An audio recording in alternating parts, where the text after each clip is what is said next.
सर्वप्रथम मैं भारतीय जनता पार्टी की कार्यकर्ता हूँ, मेंबर हूँ और मैं समझती हूँ कि हर पार्टी, क्योंकि चुनाव का सीजन चल रहा है और सभी पार्टियां अपनी अपनी जो है मैनिफेस्टो जारी कर रहे हैं, तो उन्होंने भी अपना कराया है, अपने हिसाब से अपनी चीजें बोली हैं।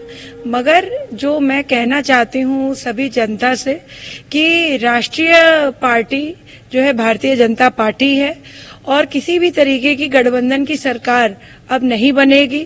लोगों को गुमराह ना करें अपने प्रत्येक मैनिफेस्टो पार्टी जारी करके। और जिस तरह से जो है आदरणीय प्रधानमंत्री जी का जो वर्चस्व बढ़ा है, चाहे वो जो है जितने भी वादे हमने पुराने मैनिफेस्टो में किए हैं उतने वादे हमने जो पूरे किए हैं, शायद ही ऐसा जो है देश में हुआ है कि कोई पार्टी इतने साल तक राज करे और जो है उसने एक भी वादा पूरा किया हो। तो मैं समझती हूँ जनता में लहर है और आदरणीय प्रधानमंत्री जी जनमानस के हृदय में है और इस हृदय से उनको निकाल पाना मुझे नहीं लगता कि ये संभव है किसी भी पार्टी के लिए। खास तौर में जो पार्टी एक समय पे राष्ट्रीय थी वो क्षेत्र तक सीमित रह गई हैं, तो उनके लिए तो बिल्कुल पॉसिबल नहीं है। जी, ये पार्टी देखिए उनकी पार्टी है, वो कुछ भी कह सकते हैं अपनी पार्टी के लिए। पार्टी का काम होता है, भी लोकसभा का चुनाव सीजन चल रहा है, हर व्यक्ति अपना मैनिफेस्टो जारी कर रहा है पार्टी का, तो मैं तो कुछ नहीं कह सकती। मैं बीजेपी की मेंबर हूँ, हमारा मैनिफेस्टो अभी येट टू कम है और जितने वादे हमने पुराने मैनिफेस्टो में किए हमने किया है, चाहे 370 हटाना हो। क्या कांग्रेस नहीं थी इतने समय तक? क्या तब गठबंधन नहीं होते थे? क्या पहले जो है नारी शक्ति वंदन का जो बिल था वो अटका नहीं हुआ था?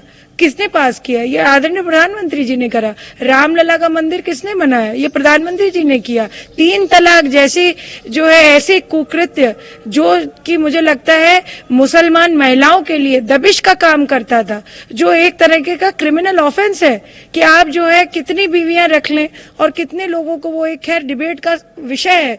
और कश्मीर जो हमारे भारत का मुकुट माना गया है, वहां भारतीय व्यक्ति जमीन नहीं खरीद सकता था, वहां पे व्यक्ति अपनी जो है स्वेच्छा से प्रॉपर्टी नहीं बना सकता था क्योंकि उस पे जो है आर्टिकल 370 लागू कर रखा था। तो मैं समझती हूँ कि देखिए इस तरीके के जो ऐतिहासिक फैसले प्रधानमंत्री जी ने लिए और पूरे विश्व पटल पर भारत की जो छवि अच्छी करी है, इसमें कोई संशय है ही नहीं कि तिबारा प्रधानमंत्री जी बनने वाले हैं। मैं तो इतनी बात कहूंगी कि जितनी जो इस सरकार ने कर दिया है महिला सशक्तिकरण के लिए और महिला सुरक्षा के लिए, दोनों बातों के लिए, इतना कभी भी पिछली सरकारों ने किया ही नहीं है। चाहे महिलाओं को आरक्षण देने की बात हो, चाहे कन्याओं के लिए जो सुमंगला योजना से लेकर के लखपति दीदी योजना से लेकर के उज्ज्वला कनेक्शन से लेकर के जो एक तरह से कितनी आप केंद्र शासित और प्रदेश शासित जो स्कीमें हैं आप उठा लीजिए, कितना ज्यादा जो है मुझे लगता है महिलाओं के लिए किया गया है। शायद ही कोई ऐसी सरकार होगी जिसने इतना महिलाओं के लिए काम किया हो।